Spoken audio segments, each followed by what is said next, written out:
I'm dietitian Diana, and I'm really excited to host this week's episode. So every Wednesday at 2 p.m., we'll explore different health and wellness topics, including ways to stay both physically and mentally healthy, how to use your community for support, and all the latest updates on immunity and science.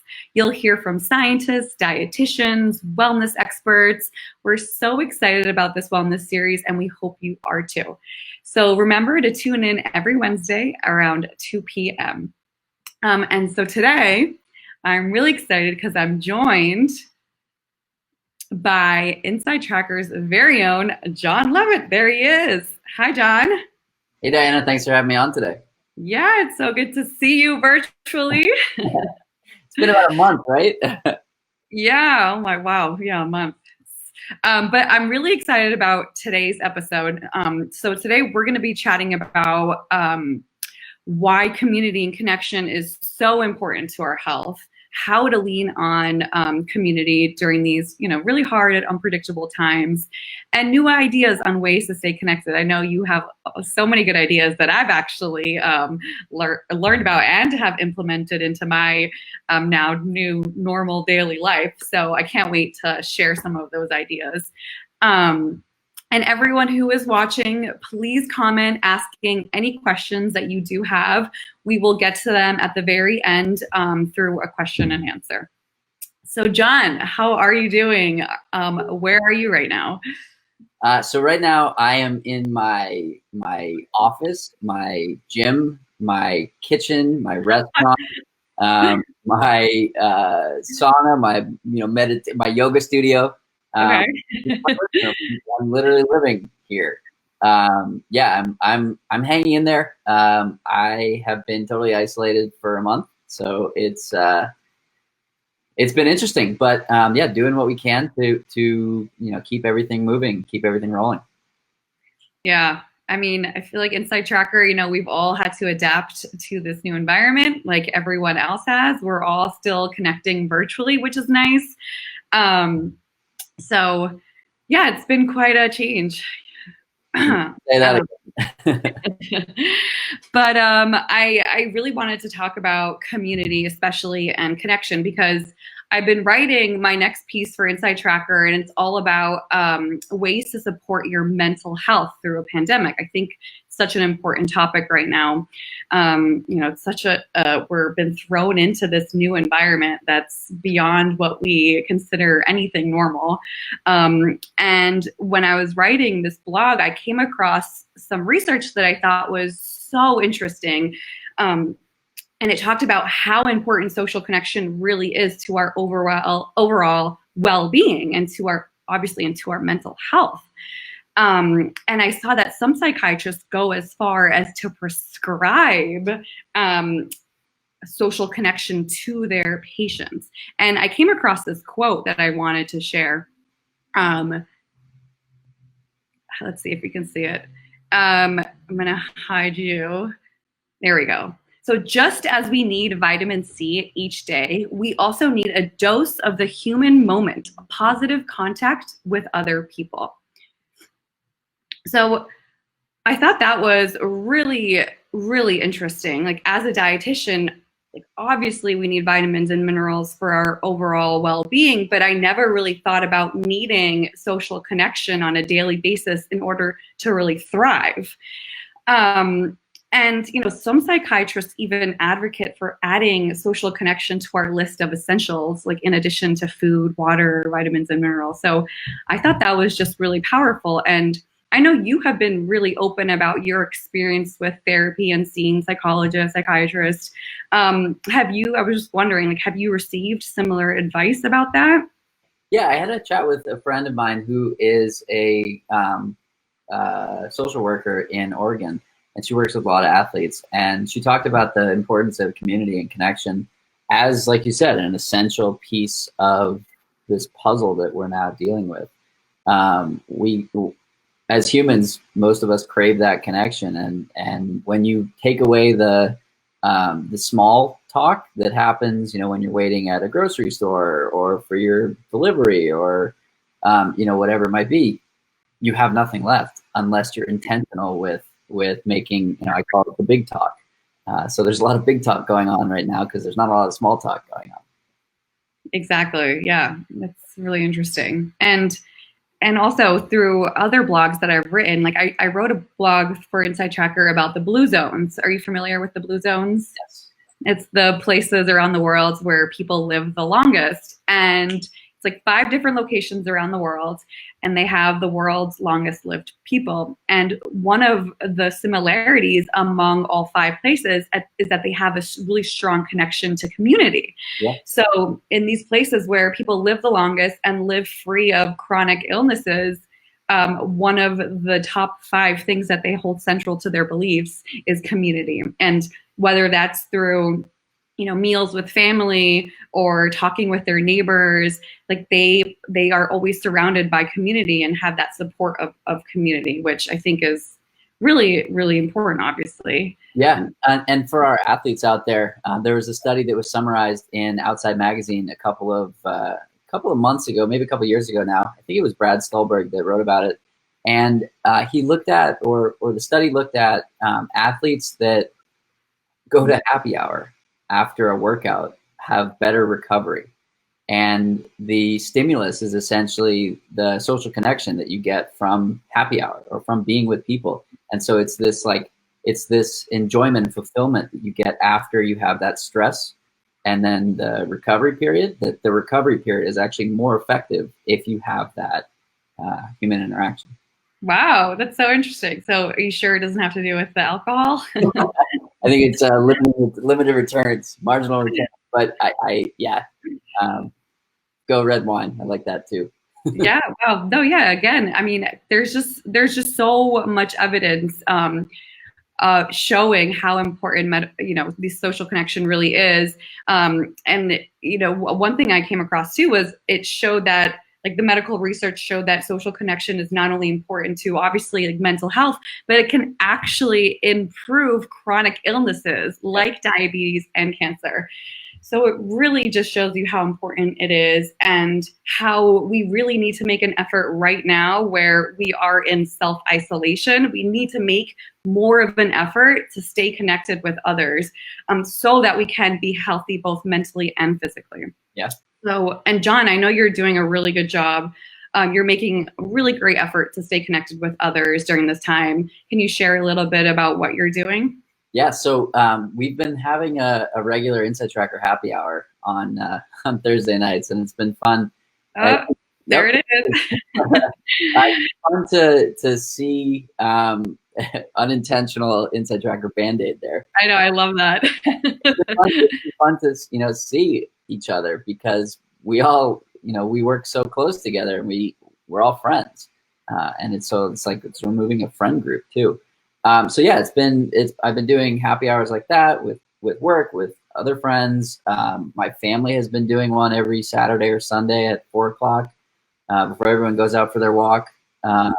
And I've been podcasting a lot and really diving into, like I said, I'm living alone and I don't see other humans and I don't really talk to other people besides work calls or being intentional with happy hours and things. So a couple times a week, 3 or 4 times a week, I'm spending an hour like having a deep conversation with somebody and then sharing it. And so I had some of the biggest names in running on recently. Shalane Flanagan was one that joined the podcast recently, and I wanted to chat with her about, like, what are you doing as an athlete who's retired now and coming back from injury? She's just running for fun. She's no longer training. So I wanted to help communicate her experience around, like, how do we do it for joy versus like a race goal. And so it was a really popular one and really productive and useful for me to hear as well. Wow, that's great. Yeah, I love that you've been really leaning on podcasting during this time, because through podcasting, you're able to reach so many more people and have that positive impact on them as well. Yeah. Sorry? What have you been doing? Good question. So I've been also doing those virtual happy hours, and I got that idea from you. So I've been scheduling them in advance so that I have something to look forward to. I think that's been really important. And and helpful for my overall well-being. I'm just knowing that I'm going to be connecting with those people, with my friends. And something else I've been doing is like there's companies now that just getting so creative with, you know, what we can do virtually. I just did a virtual trivia. It was a virtual trivia night through this company, like CourseForce, I think it was. And, you know, you're put with a bunch of, you know, random people, like people you don't know, but it's really fun. You all get together and you get to play trivia. And they also have all these online courses. Like there's an online wine tasting course that I signed up to do. So it's really cool. Like there's been so many great companies being creative and finding ways to help others connect socially. And, you know, that's what we're trying to do too with this podcast, with this wellness series, is really bring the community together, just because obviously it's really important and the science really shows how important it is. Yeah. One quick note on the scheduling side of things. One thing that's been super helpful for me has been never scheduling anything for that night and always doing it at least 3 days out. So you just you put something on the calendar, you have something to look forward to. Exactly. Yeah, that's helped me a lot too. And for anyone watching who doesn't know, John is an ultra marathoner. And John, obviously, like running is such a big part of your life, and you have such a great running community. Hold on, I have a picture that you sent. I have to show. It's a little small, but I mean, that just goes to show how I know running is so important to you, and you lean on that running community a lot in your life. Can you talk about what you're doing? Because clearly now running with people, you know, is not permitted. Right. And what are you doing to stay connected to that community? Yeah, so in addition to the podcasting and connecting to the running community in that way by having, you know, some of my friends and top athletes on, I've been FaceTiming with people before a run. A friend of mine reached out and he was like, "Hey, let's go for a run tomorrow." I was like, "What?" He lives in Virginia Beach. And so we FaceTimed on Monday morning, like right before we both ran. We then ran for 30 minutes and then we FaceTimed afterwards. And so it was like, I felt like I went for a run with him. And it was cool. Like I'm used to running with a different person every day and doing my workout solo. I'm like, that's the only run that I do solo. And so it's been a bit of a change.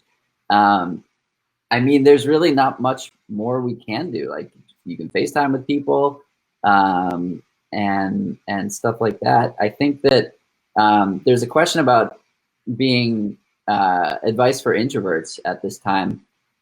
There are a lot of I've been doing a lot of yoga classes, and this is a cool way to have that human interaction, and you can keep your camera off. You can leave your audio on if you want, and a lot of the instructors will stay on for 10 minutes afterwards to chat. But you can dial in on the phone, or you can dial in on a Zoom and see them and get that the human connection. Other people sometimes will share their video, so you feel like you're in a yoga class or a spin class or whatever it might be. But if you're not comfortable sharing your own face, you don't have to. Yeah, exactly. And off of that, when I did look into the science, the experts say that you can still reap all those benefits from a social connection through a phone call or through Skype or through FaceTime. So you don't necessarily need to be pushing yourself into situations that you are not comfortable with, but picking up the phone and calling a family member or calling a friend is completely fine. And you can reap all those amazing benefits that come along with connecting with people. And my favorite thing to do now is to FaceTime somebody and say, "Oh, good, I caught you at home." Of course you would. If anybody needs a laugh, try that one.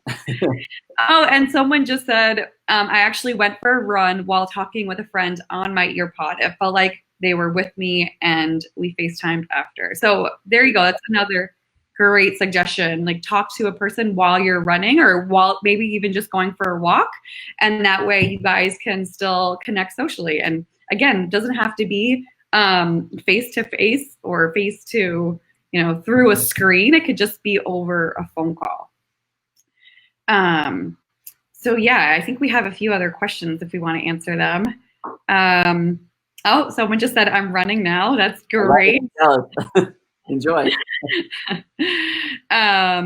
How will social connection and its benefits show up in blood work? Oh, that is a very, very good question.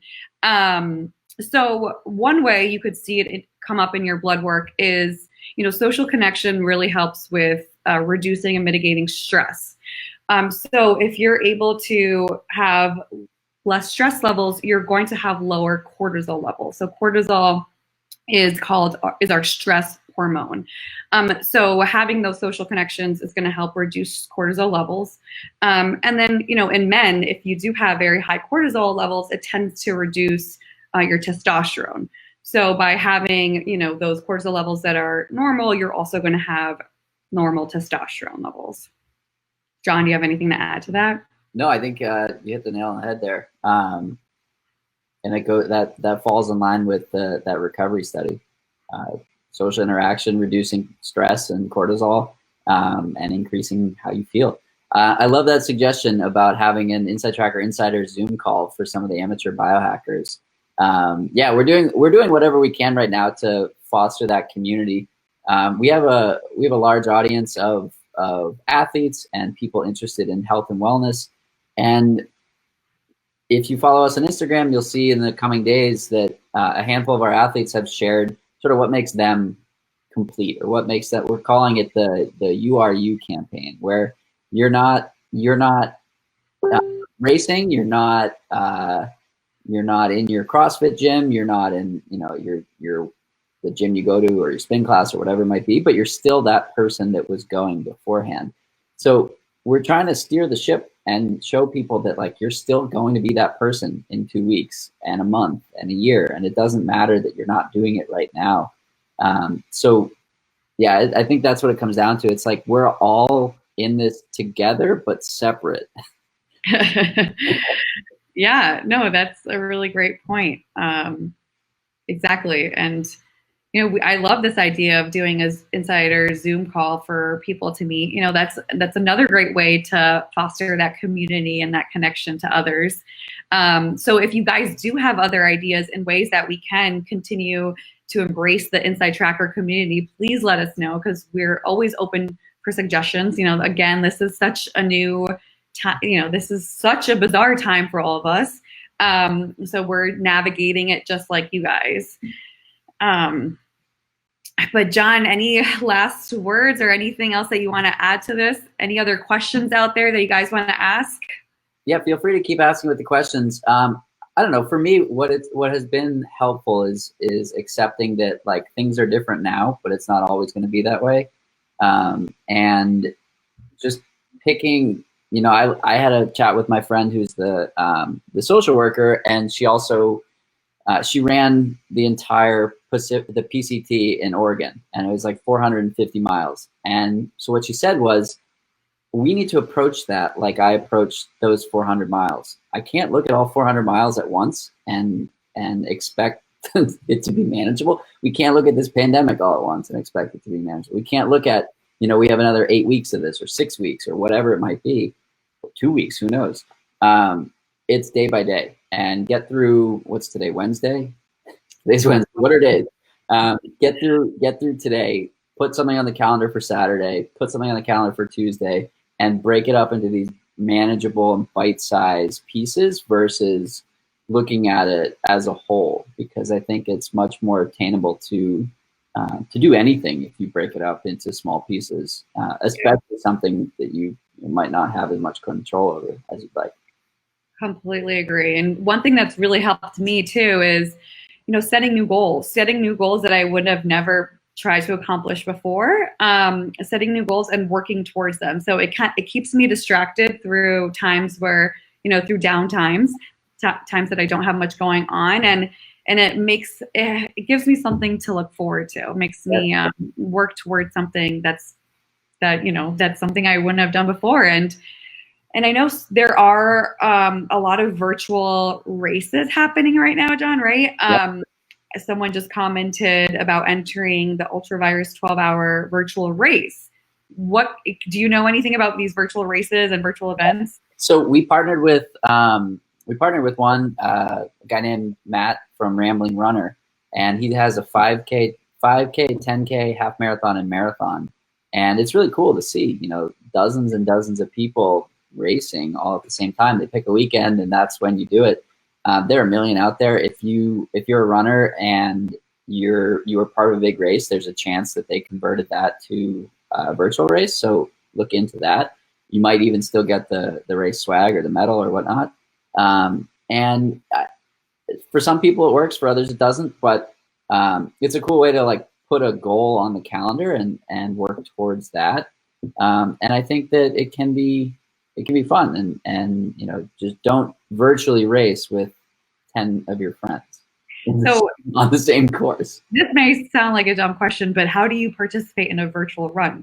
Is it on a treadmill or? So you just need some sort of tracking app. So either Strava or, you know, do it on your watch or whatever. And you just log the distance. And then on Strava, you can mark it as a race. And so it looks like a race. And if it's a 5K, it's a 5K, 10K, etc.